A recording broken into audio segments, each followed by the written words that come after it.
Alright, isang mapagpalang araw sa inyong lahat. Isa na namang reaction video dito kay Rob Trip at pag-usapan natin ng mga kongresista pabor na sa Marso sisimulan ang impeachment ni VP Sara Duterte. Alright, intro muna tayo.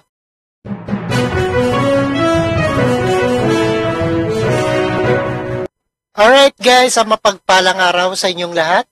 At ito ay naniniwala ang mga kongresista na mas mainam kung sisimulan na ang impeachment sa Marso 2025 sa trial court ni Vice President Sara Duterte.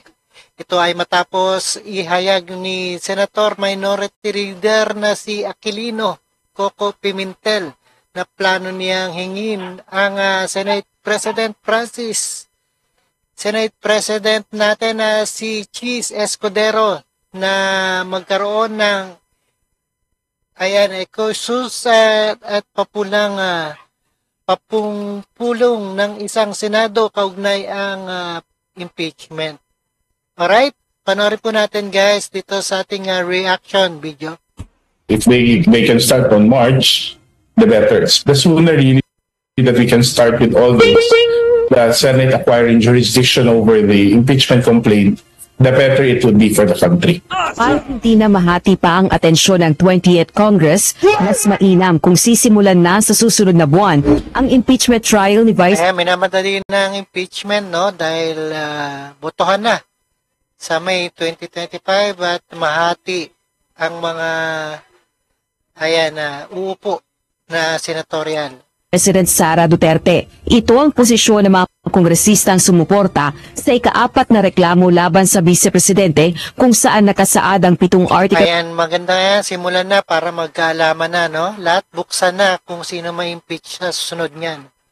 Alright? Of impeachment at na-transmit na sa Senado. At lalo na maupo ang panig ng mga Duterte, no?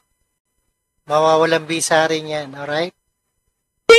Ayon kay House Assistant Majority Leader, ako Bicol Party List Representative Jill Bongalon, isa sa naatasang maging House Impeachment Prosecutor. Kung sa Hulyo pa isasagawa ang impeachment trial, mahati na ang atensyon ng mga mambabatas. Ayan, mahati na ang mga mambabatas, no? At marami talaga ang Duterte. But kasi kung papatagalin pa natin, we will start the trial after the showdown of our President.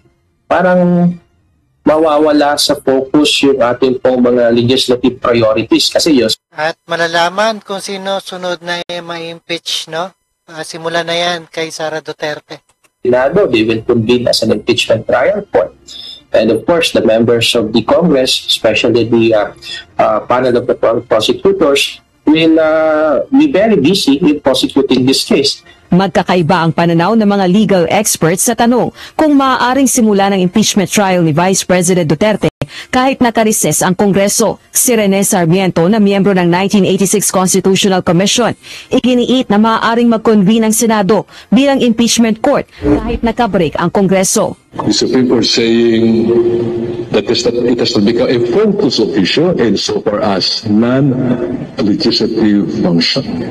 Outside of legislation, it has a continuing function. Ayan, para malaman na, no? Magkaalaman na at tuloy nyo na yan sa Marso. At magkalabasan na, no? It could be convening as a canvassing board. It could even be serving as an impeachment. Pabor naman kay Sara Duterte, ayan, sa impeachment trial na yan. An impeachment court. As constitutionally interpreted, it means right away. It means immediately. Walang patumpik-tumpik. Walang alinlangan.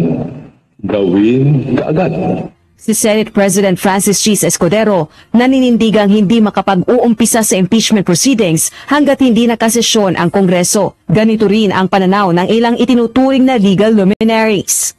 The impeachment court can only be constituted in a proper referral when the Senate is in session.